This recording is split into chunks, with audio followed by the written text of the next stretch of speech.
밀렸어. 네. 자, 그럼 종이 바꾸세요. 밀렸어. 밀렸어. 다시 한번 해. 그래, 다시. 들고 있어, 이렇게. 손을 들고 계세요. 여기는 공수처와 법무부 등이 위치한 손을 들고 계세요.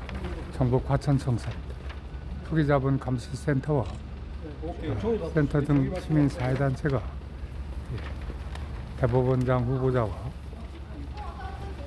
한동훈 법무장관, 김현장 등을 발장 접수한 후에 다시 조금 더 하실 말씀이 있다고 하십니다. 들어보시죠.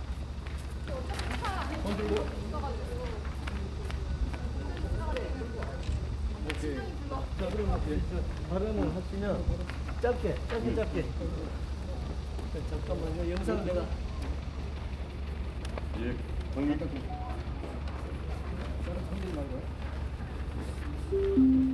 아니, 제가. 잠깐. 오케이 하면. 예, 공익감시민권회의 대표 송은학입니다. 오늘 우리는 이균용 대법원장 후보자를 고발하러 함께 왔습니다.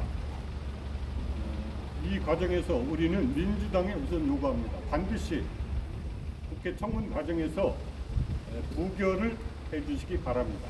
그리고 또 윤석열 대통령은 반드시 온갖 범죄 고위공직자로서 특히 사법부의 수장으로서 갖춰 저질러서는 안 될 온갖 범죄를 저지른 이재용, 이균용 대법원장 후보자 지명을 즉각 처리하시기 바랍니다. 감사합니다.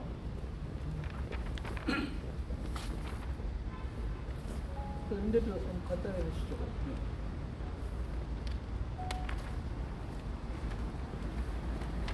네, 특이자본감센터 공동대표 임명근입니다.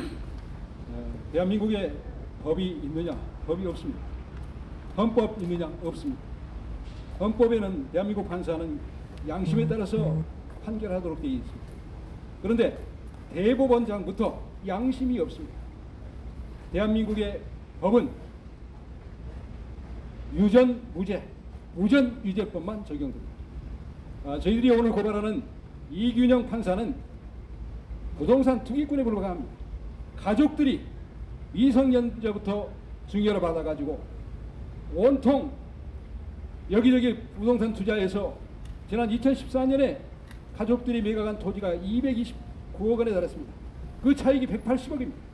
이균용 가족도 36억에 매각해서 25억 정도의 차익을 올렸습니다. 그런데 재산신고 어떻게 했습니까? 전년도 대비 16억이 누락됐습니다.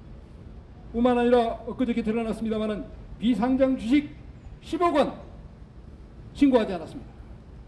이 10억 원을 신고하면 부동산 투기가 드러나기 때문에 법원장도 할 수 없었습니다. 이것을 은폐하고 비밀리에 공직자 등록을 허위로 했던 것입니다. 공직자윤리법을 위반했습니다. 누가 그걸 만들겠습니까? 본인 재산 본인이 이 공직자윤리법 시행규칙에 따라서 양식에 그대로 적혀 있습니다. 2009년부터 해야 됩니다. 아들 어떻게 했습니까? 민판년이란 거대한 사법부 이 부패조직 사법 하나의 민판년에 이재우가 있지 않습니까? 수많은 김현장 하수인들이 대한민국 사법부를 장악하고 있는데 이 김현장에서 아들이 인턴 뇌물을 받았습니다. 인턴은 이 법학과를 나오거나 또는 법학 전문대학교 나온 사람들이 인턴을 할 텐데 이 경제학과 나와서 미국에서 학생인 아들에게 10명이 안에서 특별히 인턴 뇌물을 했습니다. 나중에 이걸 관리하기 위한 것이죠. 삼성장학생 마찬가지 수준입니다. 그리고 딸은 어떻습니까? 딸 100억짜리 첼로 우상 임대 받았습니다. 본인 첼로 등록하지 않았습니다. 이와 같이 부동산 투기로 돈 벌고 불법으로 또 판결도 하고 또 부인은 탈세해서 국세청이 추진까지 하는 이러한 범죄자가 대한민국 대법원장이 데려오고 있습니다. 그 뿌리에는 김현장이 있습니다. 윤석열 대통령은 즉각 지명을 취소하고 민주당도 역시 지명을 취소하고 공수처장은 즉각 이균형을 체포하고 부실검증한 한덕수도 즉각 체포할 것을 강력히 촉구합니다. 감사합니다. 한덕수입니까? 한동훈입니다. 죄송합니다. 그 뒷부분 잘. 뭐이 정도 하시죠. 뭐. 바로. 네. 자.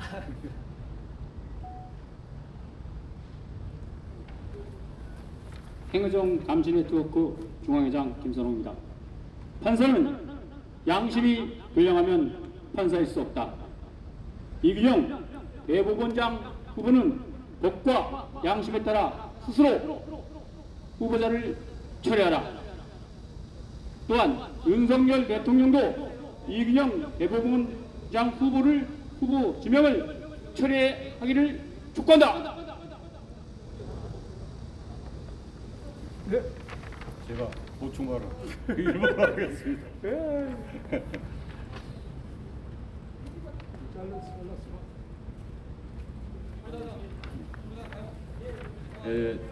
이균용 대법원장의 그 관련된 여러 가지 언론 보도를 보면서 제가 느낀 심정은 딱 하나입니다. 우리 그 최순실과 정유라 사건 잘 알죠? 이 정유라가 이 고급 승마 아마 최대 추정 20억, 그리고 보통 7, 8억, 나중에 경매가 됐을 때는 7,800만 원 받고 팔렸다고 하더라고요. 그런데 그 정유라와 이 이균용의 딸과 어떤 차이가 있는지 저는 상당히 궁금했습니다. 우선 이 이균용의 딸이 갖고 있는 이 첼로의 값은 100억 원 정도로 추정됩니다.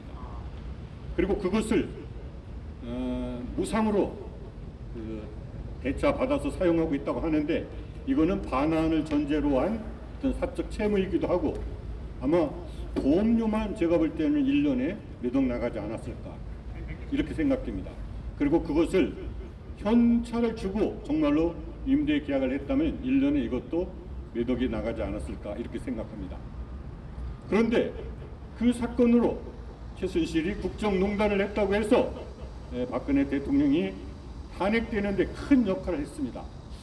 저는 이균용 이 딸에 대한 이런 엄청난 특혜가 있었는데도 이것이 아무런 문제가 없다고 검증한 이 한동훈과 이균용 사이에 뭔가 특별한 관계가 있는 것이 아닌가.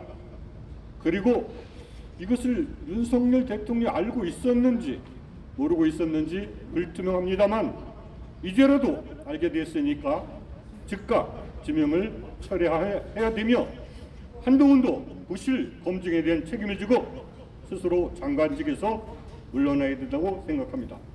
그렇지 않고 버티면 한동훈 역시 탄핵감이 아닐까 이런 생각을 합니다. 이상입니다. 네, 그 정도 하시죠. 한 말씀 아니, 우리 두 강 따라오고. 아니야. 이게 뭐 기자회견 하는 게 아니니까 우리 요 영상 올리는 우리끼리 또 제가 올리면 돼요. 알겠습니다. 뭐가 그 힘들게 일단 다 가시고. 예, 기자회견 끝났어요. 같은 얘기 또 반복할 거예요. 예. 여기서 마치겠습니다. 지금까지 감사합니다.